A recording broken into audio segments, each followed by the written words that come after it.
কিছু শুনো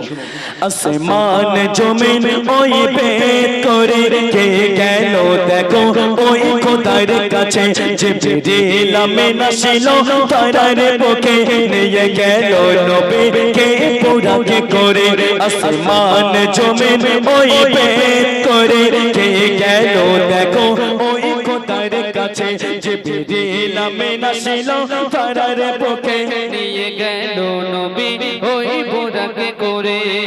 ফারিস্তারা এসে তলে তলে সালাম জানায় তারা মোরে নবীকে পুরি ফারিস্তারা এসে তলে তলে সালাম জানায় তারা মোরে নবীকে গেলেন যখন নবী ওই আরশ পাকে পায় জুতা কানে নবী নিল কুলে আল্লাহ